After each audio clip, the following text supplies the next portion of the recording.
What's going on, everyone? Welcome back to the Weekly Cheese. It's the Divisional Round preview. Get you ready for Packers, Niners tomorrow night in the Divisional Round of the NFL playoffs. So much to break down. I'm so pumped for the game. I'm sure everyone out there listening is as well. So let's just get into it.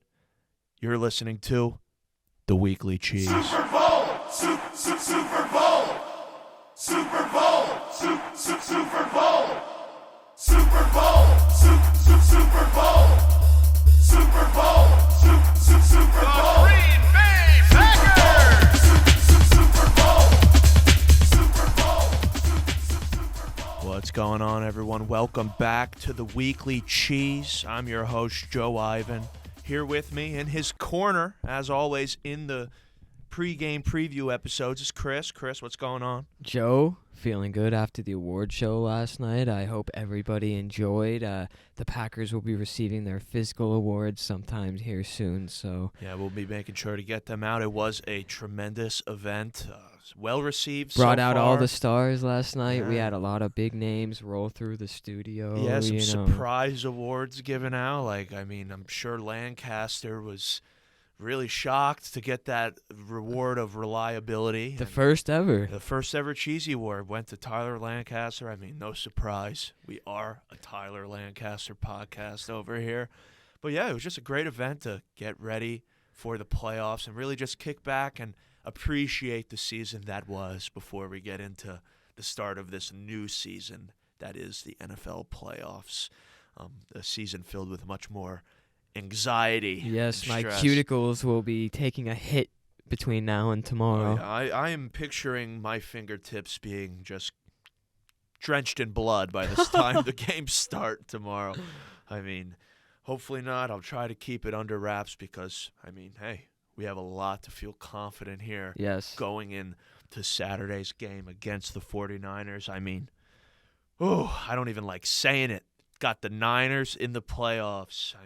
Recent history is not on the Green Bay Packers side. 0-3 against the Niners under Aaron Rodgers' leadership. But these are two different teams than any of the ones that competed in the past. And, as of late, the Packers have won the last two games against the San Francisco 49ers, the last one being Week 3 of this NFL season, where the Packers, they got out to a quick 17-0 start.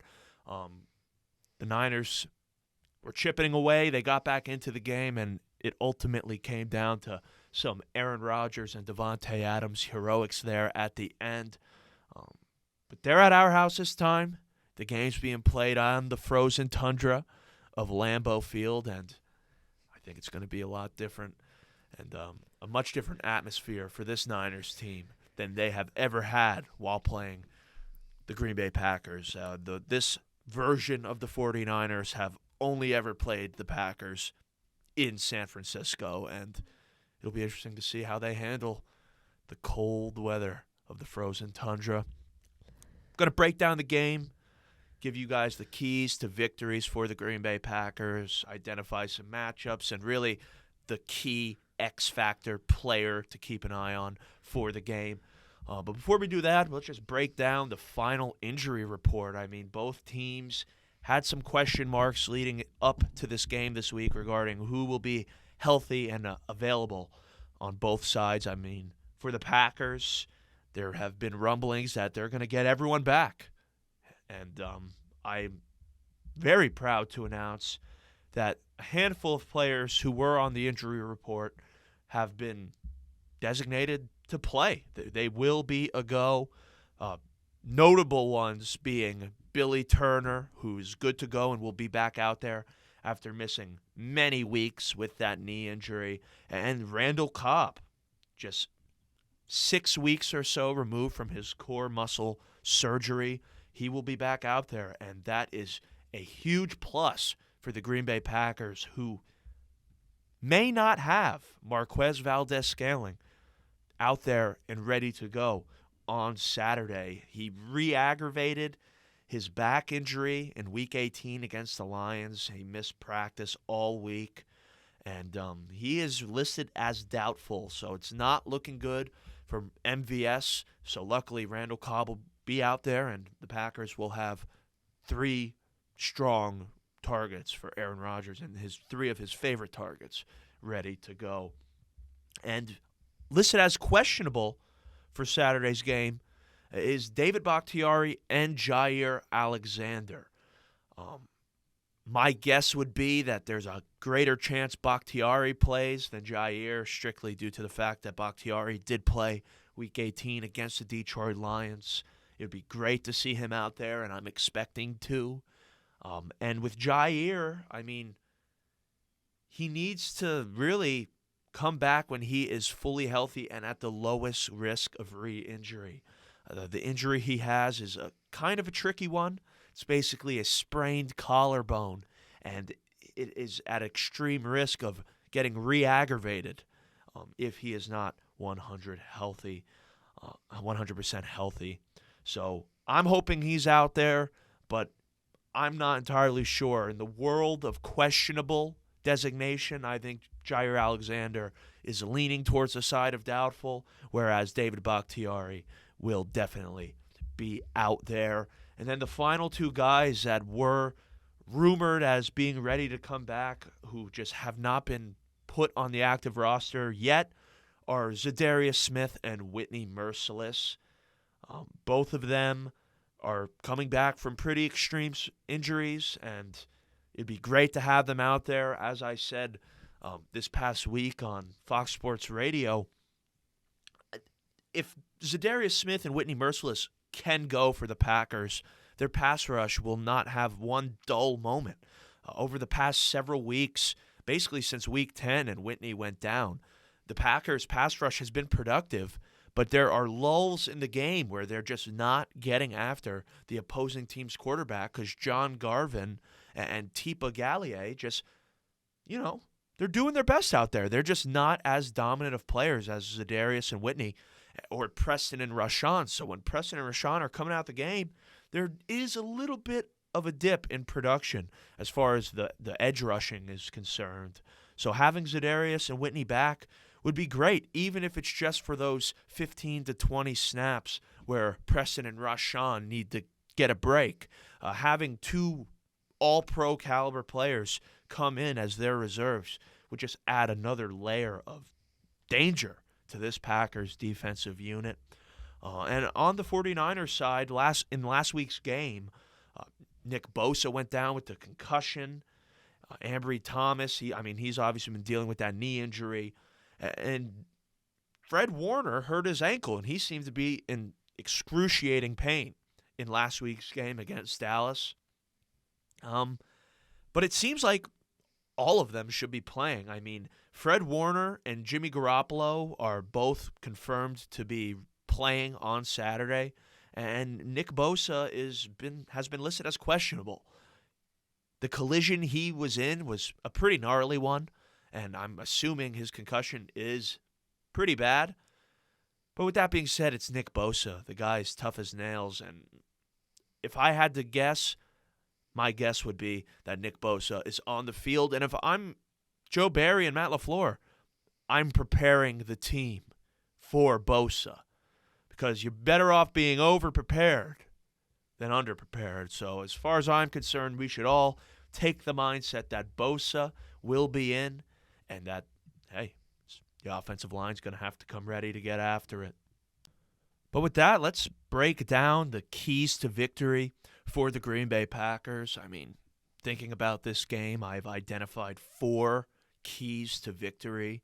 First and foremost, the Packers, they're going to have to fill their gaps and stop the run. That's obvious. No need to bring up the 2019 NFC Championship game, but clearly the 49ers are a run-heavy team that is going to try and exploit the Green Bay Packers run stop. The Packers run defense, it's improved this season, but overall it's not the best. It's clearly the weakest aspect of the defensive unit, and they've given up a hefty 4.7 yards per attempt this year, the Packers defense has.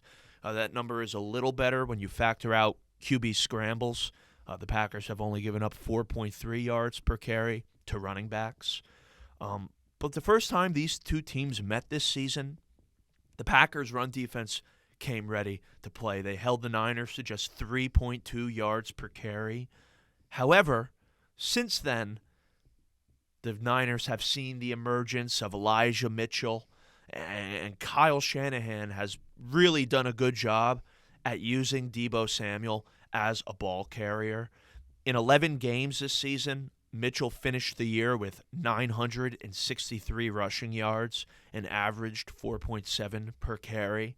And since Week 10, Deebo Samuel has been getting around 7 carries per game and is averaging 6.5 yards per and has 9 rushing touchdowns. So it's going to be a tough task for this Packers defense, and they're really going to need to rely on all 11 guys to swarm the ball and make sound tackles. If they do their job on first down and frequently force San Fran into these second and long and third and long situations, the Packers defense will be able to get off the field and really prevent the 49ers from dominating the clock. That's going to be the 49ers game plan. Get out to an early lead and dominate the clock. The Packers edge rushers, they're going to have to remain patient. They cannot get over aggressive and over pursue like they did against Cleveland on Christmas. I mean, during that game, you could constantly see Preston and Rashawn just lost in the backfield as there's huge lanes for Nick Chubb to just barrel through. And then to Ernest Johnson, I mean, that guy had a crazy yard per carry that game. I mean, the Packers, they just need to do a better job at setting their edges and being patient like they did against the Vikings in Week 17. I mean, in that game, Rashawn and Preston were setting such strong edges, and they just dominated the Vikings rushing attack right from the get-go. And on the interior, I mean, Kenny Clark, he's clearly going to be receiving a double team every chance San Fran gets. But the Packers, they're going to need to find a way to isolate Kenny on Daniel Brunskill, the Niners' right guard. Brunskill is clearly the weakest link of this San Francisco 49ers offensive line. And if the Packers are going to blow up this running attack, it's going to need to be by targeting and isolating Brunskill every chance they get. And if they do so, they will hopefully have a similar performance like they did in Week 3, where they held the Niners to under 70 yards rushing. And that would be huge. And if the Packers can do that on Saturday night, I am 100% positive they will be leaving Lambeau Field with the victory. The second key to victory for the Green Bay Packers is they're going to need to defend the middle of the field and prevent George Kittle and Deebo Samuel from catching passes in between the numbers and generating explosive plays through their yards after catch. I mean, of Deebo Samuel's 117 targets this season, 80 of them have come between the numbers, and he's finished second overall in the entire NFL in total yards after catch. And the same thing goes for George Kittle. 67 of his 93 targets this season have came over the middle, and he finished second in yards after catch out of all the league's tight ends. So Devondre Campbell, Adrian Amos, and Darnell Savage, they are going to play key roles in slowing down Deebo Samuel and George Kittle over the middle. And with that being said, Devondre Campbell is the X factor. He will be the difference maker for this Packers defense when trying to stop this 49ers offensive game plan. Both the rushing attack and their yards after catch and explosive plays coming from the middle of the field. Luckily for Green Bay, Devondre Campbell is one of the best tacklers in the NFL. This season, he missed only 4 tackles and had the lowest missed tackle percentage among all linebackers on the year. And he's been a rock in the second level of this Packers defense. He limits big plays. I mean, he keeps guys in front of him and prevents yards after catch. And if Green Bay's defense is going to hold Mitchell and Samuel and George Kittle in check, they're going to need a stellar performance from first-team All-Pro and new weekly cheese Defensive Player of the Year, Devondre Campbell. So Devondre is the man to keep your eye on and watch as he is all over the field wreaking havoc on this 49ers offensive attack. He will have a great game. The third key to victory for the Packers on Saturday is when Jimmy G does drop back to pass the ball. The Packers defense has to get after him. He is a prime candidate to throw one or two suspect passes a game. You saw it last week against the Dallas Cowboys. That interception he threw was pathetic. And when he is under pressure, the likelihood of him throwing an interception skyrockets. So the Packers are going to have to get after him. And fortunately for Green Bay, they have one of the most productive pass rushes in the entire NFL. And hopefully, not entirely sure, we should be hearing some point today on Friday that Zadarius and Whitney Merciless could potentially be out there for the Green Bay Packers. And if they're out there, my God, Jimmy G is in trouble because, like I said at the top of the show, when John Garvin and Tipa Gallier are in there, they do their job, they play hard. But the production from a pass rush perspective drops pretty significantly. If Z and Whitney are back and can play in any capacity, just having them out there to give Rashawn and Preston a blow would elevate this Packers defense to a height that we haven't seen them at all season long. And another plus for the Green Bay Packers is that the 49ers, they finished this season with a -4 turnover differential.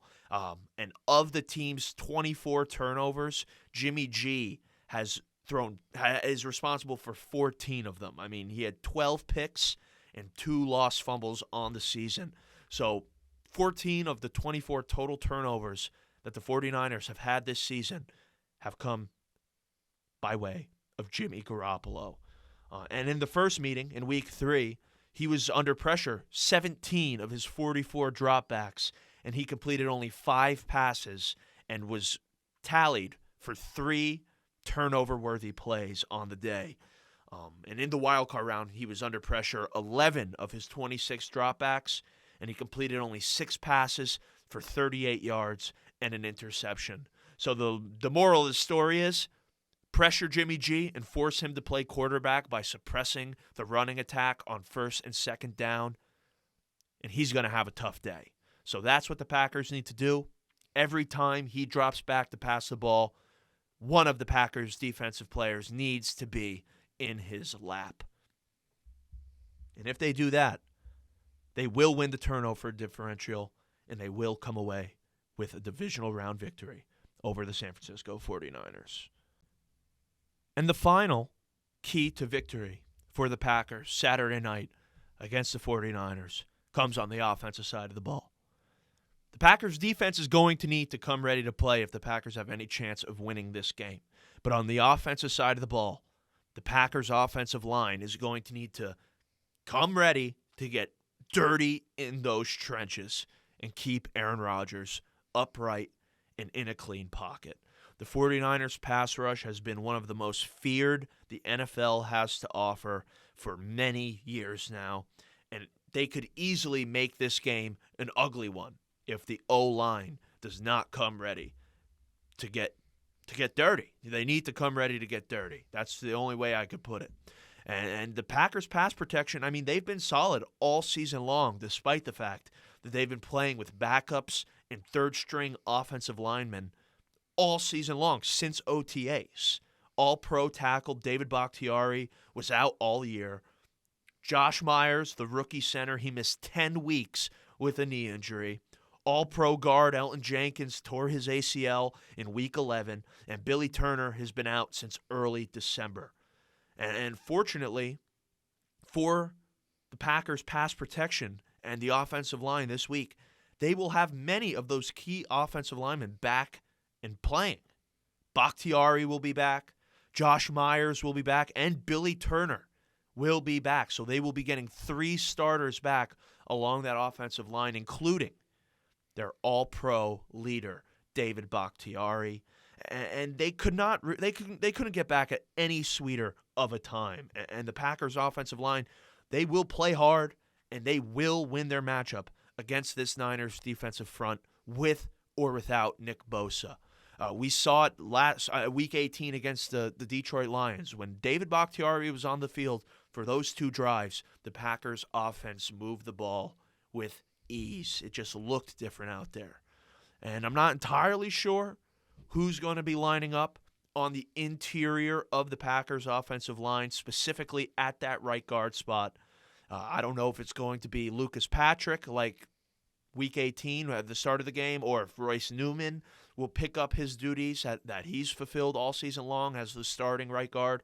I'm not entirely sure, but whoever is in there will have their hands full blocking Eric Armstead. The guy's an absolute monster, and whoever's playing that right guard spot is going to need to enter the game with a little extra focus in their mind. I mean, in week 3, the Packers offensive line did a good job at keeping the Niners pass rush at bay, and the only weak spot really did come from that right guard spot. Royce Newman gave up a sack that game, only sack of the entire night for the Packers offense. So whoever's there needs to really firm up and block Armstead, and obviously Bach will be back, and Billy. So Bosa will have 2 tough matchups at both tackle slots.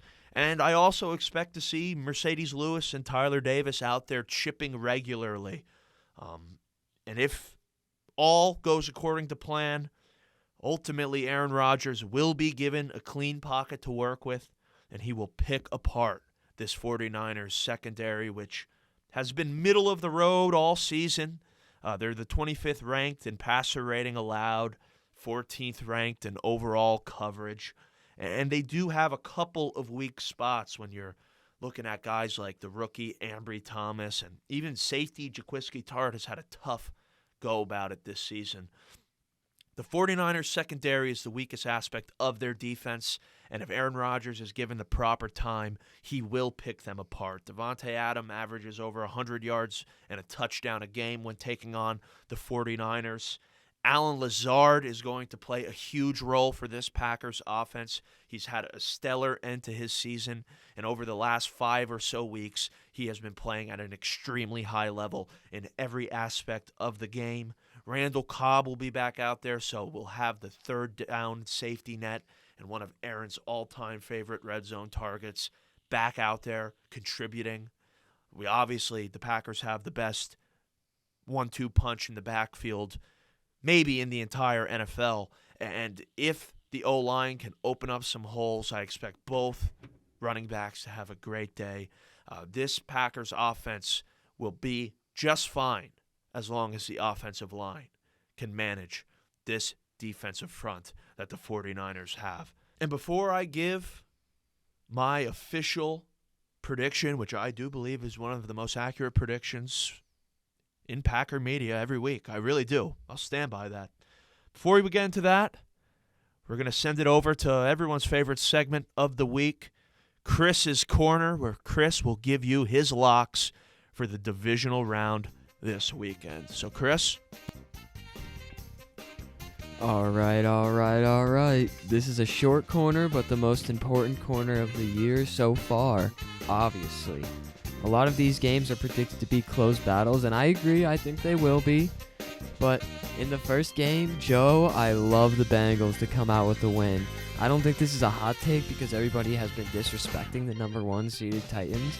However, I think the Bengals are humming on all cylinders with the city behind them, a QB with confidence and swagger, and a high-powered offense. The Titans have been resting for 3 weeks and will be working Derrick Henry back in. However, if the Bengals can somehow tame him specifically, I think everybody on that defense can elevate their game to suppress the rest of the weapons that the Titans have to offer. Bengals over the Titans. Next, I think this is safe to say it's the moment we have all been waiting for, the moment everybody on the Packers core has been waiting for. Every Packers player seems to be dialed in and prepared. LaFleur is boys with Shanahan, and he's unfortunately had his postseason trips ended short because of that man. So he's looking to change that, and I think he'll be doing everything in his power to do that specifically. This year's the Packers are getting healthier as opposed to last, and they're productive on both sides of the ball. If they play like they should, Joe, I think it's obvious they're going to come out with like a double-digit victory here. Packers advance in Lambeau over the Niners. This game was the toughest to pick for me, and with that being said, I think the Bucs come out on top over the Rams. Every single player on the Bucs roster is playing to repeat a Super Bowl, and Brady still remains incredibly tuned in and motivated. The Bucs O-line is expected to be missing some players, and dealing with a pass rush with a weakened line is just something that Brady wants to add to his resume, though. The Rams loaded themselves up and put themselves in this situation to win. Ultimately, they sold out to win a Super Bowl as well, but I think Brady comes out on top and adds frustration to McVay's plate for next season. Bucs over the Rams. Last but not least, we have what I expect to be a true shootout. The Chiefs at the Bills. The two clear favorites in the AFCs, two high-scoring offenses and two solid defenses, along with two crazy fan bases, as a matter of fact. But the Chiefs have the postseason experience. They have the $500 million quarterback. They have all these, sexy weapons. However, the Bills can counter that with a man amongst boys under center. They have an offense coming off a game where they literally scored every possession they touched the ball, and a city just waiting to boil over if they come up short yet again this year. I think the Bills over the Chiefs here in a heartbreaker. All right, Cheeseheads, this weekend is the moment we've been waiting for. Let's go, Pack. Thank you, Chris, for that amazing Chris's Corner segment. Always a fan favorite here on the Weekly Cheese. And often very accurate takes over there in that corner and coming out of that corner. And you couldn't be more right. It is the time. Go, Pack, go. And the Packers should take care of business. And, hey, a double-digit victory would be sweet. It obviously starts on the defensive side of the ball. The Packers defense needs to come out and stop the run early, force Jimmy G into some second and third and long situations. When they're there, they need to rush Jimmy G and keep him under pressure as often as they can. Look for Devondre Campbell, Adrian Amos, Darnell coming over the middle and suppressing Deebo Samuel and George Kittle from gaining those massive yards after catch that they do week in and week out. I mean, every explosive play by this Niners offense is either a running play or Deebo and Kittle shedding a tackle in the middle of the field and just taking it for 40 yards after the catch. I mean, that is this Niners offense. And if all 11 guys come ready to do their job for this Packers defense, they should have no problem suppressing the Niners game plan and really forcing them to play a Packers brand of football. And on the offensive side of the ball, it all comes down to how the offensive line blocks for Aaron. If Aaron is playing with a clean pocket and has time to really break down this defense, he'll have a field day picking apart this 49ers secondary and the running backs. I mean, they will both have productive outings. My prediction for this game, Green Bay wins a epic game coming down to the wire, and they win 34-28, advance to the NFC Championship game. And Chris and I will be just 1 week away from getting on a plane and getting out to Green Bay to watch the Packers advance to the Super Bowl. 34-28 is my official prediction. And man, do I hope I am right. T-minus 24 hours until Packers-Niners divisional round matchup, Cheeseheads. Get ready. Take care of yourselves. And by 8:20 Eastern Time tomorrow night, have all of your focus directed towards the Green Bay Packers. They need all of us Cheeseheads coming together with a common goal in mind. So get out your lucky jersey, put up your Aaron Rodgers shrines, get your watching room ready for some playoff football, and bring all the juju with you. I'll talk to you all next week after the Packers advance to the NFC Championship game. Until then, as always, remember, the cheese stands alone.